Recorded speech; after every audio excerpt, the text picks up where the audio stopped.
നമസ്കാരം, പുതിയൊരു വീഡിയോയിലേക്ക് ഏവർക്കും സ്വാഗതം. പ്ലസ് 1 പ്ലസ് 2 തുല്യതാ പരീക്ഷ ഈ വരുന്ന മെയ് മാസം 20-ാം തീയതിയാണ് ആരംഭിക്കുന്നത്. അതിൻ്റെ ഫീ രജിസ്ട്രേഷനുമായി ബന്ധപ്പെട്ട് ഒരു വീഡിയോ നമ്മൾ മുമ്പ് അപ്ലോഡ് ചെയ്തിട്ടുണ്ട്. പ്ലസ് 1-ന് ഇപ്പോൾ പഠിക്കുന്ന വിദ്യാർത്ഥികളും പ്ലസ് 2-ന് പഠിക്കുന്ന വിദ്യാർത്ഥികളും ആ വീഡിയോ കാണാത്തവരായിട്ടുണ്ടെങ്കിൽ ദയവായിട്ട് കാണുക. നമ്മുടെ ചാനലിൽ ആ വീഡിയോ ലഭ്യമാണ്. ഇന്ന് നമ്മൾ ഉൾപ്പെടുത്തിയിരിക്കുന്നത് ഈ പ്ലസ് 1 പ്ലസ് 2 പരീക്ഷയ്ക്ക് എങ്ങനെയാണ് അപ്ലിക്കേഷൻ സമർപ്പിക്കേണ്ടത് എന്നുള്ളതാണ്. അതായത് അഡ്മിഷൻ ടിക്കറ്റിന് വേണ്ടിയും അതുപോലെ തന്നെ നമ്മൾ അപേക്ഷ കൊടുക്കുന്ന, അതായത് എക്സാമിന് വേണ്ടിയിട്ട് നമ്മൾ first year higher secondary equivalency എക്സാമിന് വേണ്ടിയിട്ട് നമ്മളൊരു അപ്ലിക്കേഷൻ കൊടുക്കണം. ആ എക്സാമിനേഷൻ അപ്ലിക്കേഷൻ ഫോം ഉണ്ട്. അതുപോലെ തന്നെ സെയിം ആണ് പ്ലസ് 2-ൻ്റെ അപ്ലിക്കേഷൻ ഫോമും. അപ്പോൾ രണ്ട് കൂട്ടർക്കും ഈ വീഡിയോ ഒരു വീഡിയോ ആയിട്ട് കണ്ടാൽ തന്നെ നിങ്ങൾക്ക് കാര്യങ്ങൾ മനസ്സിലാക്കാൻ സാധിക്കും. അപ്പോൾ നമ്മൾ ഇവിടെ പറയാൻ പോകുന്നത്, കാരണം ഓൾറെഡി പ്ലസ് 2 അല്ലെങ്കിൽ ഹയർ സെക്കൻഡറി സെക്കൻഡ് ഇയർ വിദ്യാർത്ഥികൾ പഠിതാക്കൾക്ക് ഏകദേശം അവരുടെ ഫസ്റ്റ് ഇയർ സമയത്ത് കാര്യങ്ങളൊക്കെ ചെയ്തതുമായി ബന്ധപ്പെട്ട് കൃത്യമായിട്ടുള്ള ഒരു അറിവ് ഉണ്ടായിരിക്കും. ഇതെങ്ങനെ ചെയ്യേണ്ടതെന്നുള്ളതിനെ സംബന്ധിച്ച് ഒരു അറിവ് ഉണ്ടായിരിക്കും.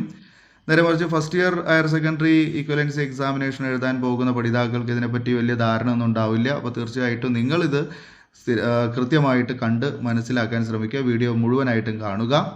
പിന്നെ ആർക്കെങ്കിലും ഈ അപ്ലിക്കേഷൻ ഫോം അതുപോലെ തന്നെ അതിൻ്റെ കൂടെ നമുക്ക് നമ്മുടെ ഹാൾ ടിക്കറ്റിൻ്റെ അപ്ലിക്കേഷൻ അല്ലെങ്കിൽ ഹാൾ ടിക്കറ്റിൻ്റെ ഫോം, ഇത് ഫസ്റ്റ് ഇയറും സെക്കൻഡ് ഇയറും ആർക്കെങ്കിലും ആവശ്യമുണ്ടെങ്കിൽ നമ്മൾ വാട്സപ്പ് നമ്പറുമായിട്ട് കോൺടാക്റ്റ് ചെയ്യുക. നിങ്ങൾക്ക് അതിൻ്റെ PDF ഞാൻ അയച്ചു തരുന്നതാണ്.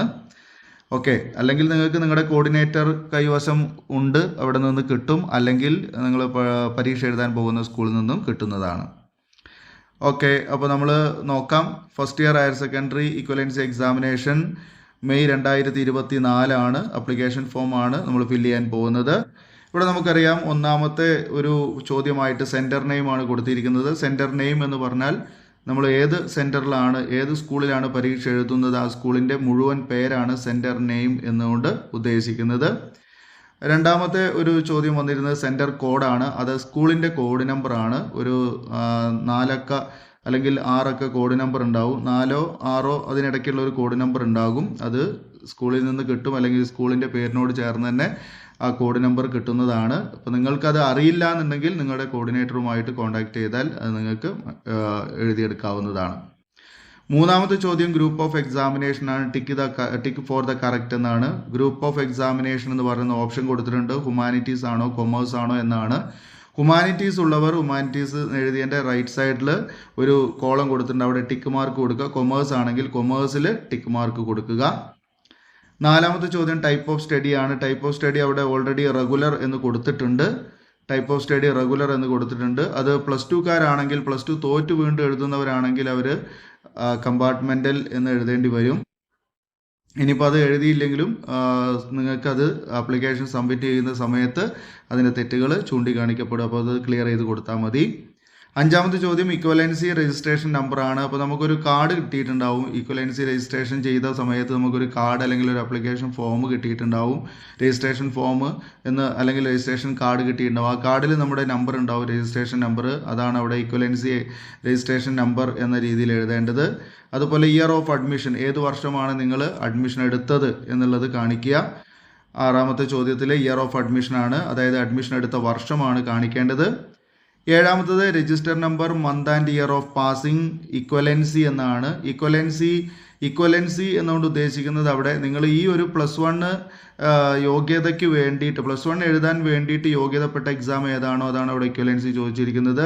അതായത് SSLC ആണ് ഉദ്ദേശിക്കുന്നത്. SSLCയുടെ register number, month and year, മാസവും വർഷവും, പാസ്സായ മാസവും വർഷവുമാണ് എഴുതേണ്ടത്. രജിസ്റ്റർ നമ്പർ കൊടുക്കണം. അതായത് SSLC പാസ്സായ രജിസ്റ്റർ നമ്പർ, അതിൻ്റെ മാസം വർഷം എന്നിവയാണ് ഏഴാമത്തെ ചോദ്യമായിട്ട് ചോദിച്ചിരിക്കുന്നത്. അതിന് 3 കോളം അവിടെ കൊടുത്തിട്ടുണ്ട്.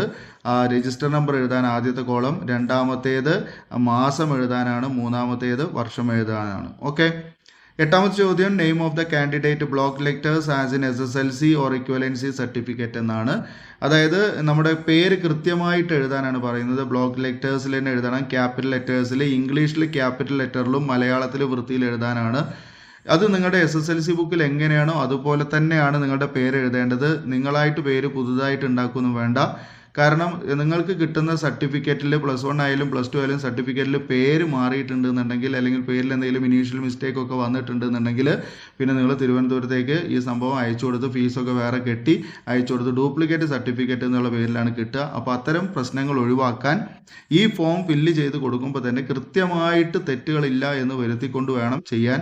അപ്പോൾ നെയിം ഓഫ് ദ കാൻഡിഡേറ്റ്, അതായത് നിങ്ങളുടെ പേര് എഴുതാനാണ്. നിങ്ങളുടെ പേര് SSLC ബുക്കിൽ എങ്ങനെയാണോ അതുപോലെ ക്യാപിറ്റൽ ലെറ്ററിൽ ഇംഗ്ലീഷിൽ എഴുതണം, അതായത് വലിയ അക്ഷരത്തിൽ ഇംഗ്ലീഷിൽ എഴുതണം. അതുപോലെ അതിൻ്റെ താഴെ മലയാളത്തിൽ SSLC ബുക്കിൽ എങ്ങനെയാണ് മലയാളം കൊടുത്തിരിക്കുന്നത് അങ്ങനെ തന്നെ എഴുതുക.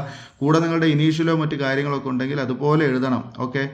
9ാമത്തെ ചോദ്യം വരുന്നത് സെക്സ് ആണ്. മെയിലാണോ ഫീമെയിൽ ആണോ ട്രാൻസ്ജെൻഡർ ആണോ എന്നാണ് എഴുതാനുള്ളത്.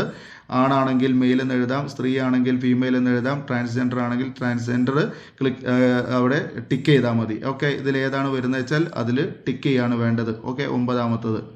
10ാമത്തത് നിങ്ങളുടെ റിലീജിയൻ ആണ്. അതുപോലെ തന്നെ നിങ്ങളുടെ 11ാമത്തെ കാസ്റ്റ് ആണ്. ജാതിയും മതവും എഴുതാനാണ്. റിലീജിയൻ ജാതി, അതുപോലെ തന്നെ കാസ്റ്റ് മതം. ഓക്കെ. റിലീജിയൻ മതം ജാതി, കാസ്റ്റ് ജാതിയാണ് കേട്ടോ, തിരിച്ചു പറഞ്ഞു. ഓക്കെ, അത് ക്ലിയർ ചെയ്യുക. 12ാമത്തത് വെദർ ബിലോങ്സ് ടു SC ആണോ ST ആണോ OBC ആണോ OEC ആണോ അതേഴ്സ് ആണോ. ഈ ഭാഗം എല്ലാം SSLC ബുക്കിൽ കൃത്യമായിട്ട് കൊടുത്തിട്ടുണ്ട്, അത് നോക്കി പകർത്തിയാൽ മതി. ഓക്കെ. 8ാമത്തെ ചോദ്യം മുതൽ 13ാമത്തെ ചോദ്യം വരെ SSLC ബുക്കിലുള്ളതാണ്.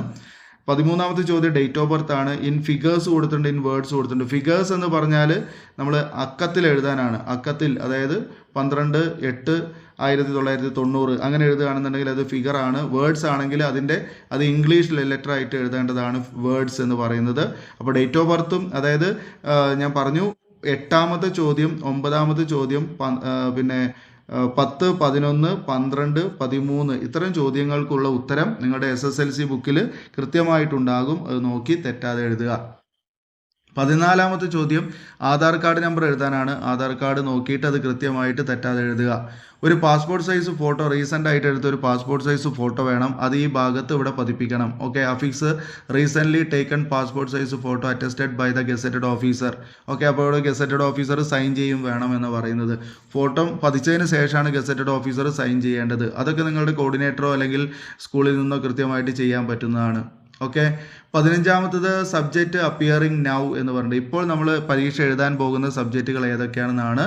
അത് പിന്നെ പാർട്ട് 1 ഇംഗ്ലീഷ് അവിടെ കൊടുത്തിട്ടുണ്ട്. പാർട്ട് 2 അവിടെ ഇങ്ങനെ ഡാഷ് ഇട്ട് കൊടുത്തിട്ടുണ്ട്. പാർട്ട് 2 നമ്മൾ മലയാളം ആണെങ്കിൽ മലയാളം എഴുതുക, ഹിന്ദി ആണെങ്കിൽ ഹിന്ദി എഴുതുക, അറബിക് ആണെങ്കിൽ അറബിക്ക് എഴുതുക. ഏതാണ് നമ്മുടെ പാർട്ട് 2, അതായത് പാർട്ട് സെക്കൻഡ് ലാംഗ്വേജ് ആണ്, ഉപഭാഷയാണ്, 2ാം ഭാഷ, അത് ഏതാണെന്നുള്ളത് അവിടെ എഴുതുക.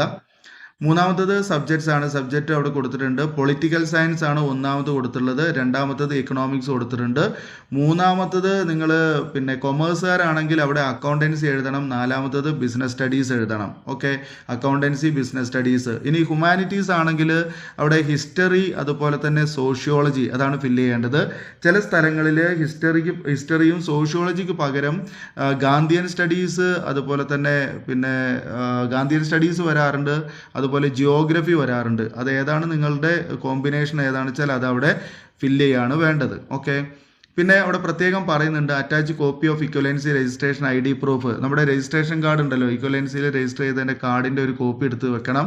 അതുപോലെ ആധാർ കാർഡിൻ്റെ ഒരു കോപ്പി കൊടുക്കണം. പിന്നെ SSLC ബുക്കിൻ്റെ ഒരു കോപ്പി കൊടുക്കണം. അപ്പോൾ 3 സർട്ടിഫിക്കറ്റുകളുടെ കോപ്പി ഇവിടെ ആവശ്യമുണ്ട്. ഒന്ന് ആധാർ കാർഡിൻ്റെ കോപ്പിയാണ്. അതുപോലെ തന്നെ നമ്മുടെ ഇക്വലൻസിയിൽ രജിസ്റ്റർ ചെയ്ത, സാക്ഷരതാ മിഷനിൽ രജിസ്റ്റർ ചെയ്ത് കിട്ടുമ്പോൾ രജിസ്ട്രേഷൻ കാർഡിൻ്റെ ഒരു കോപ്പി, അതുപോലെ SSLC ബുക്കിൻ്റെ ഒരു കോപ്പി.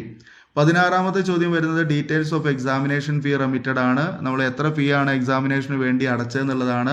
എക്സാമിനേഷൻ ഫീ നമുക്കറിയാം 1200 ആണ്. അതുപോലെ തന്നെ ഡേറ്റ് ഓഫ് റെമിറ്റൻസ് കൊടുത്തിട്ടുണ്ട്, DD നമ്പർ ആൻഡ് ഡേറ്റ് കൊടുത്തിട്ടുണ്ട്, branch name of SBI. Okay. അതുപോലെ തന്നെ മറ്റൊന്ന് സർട്ടിഫിക്കറ്റ് ഫീ ആണ്. സർട്ടിഫിക്കറ്റ് ഫീ 100 ആണ് അല്ലേ.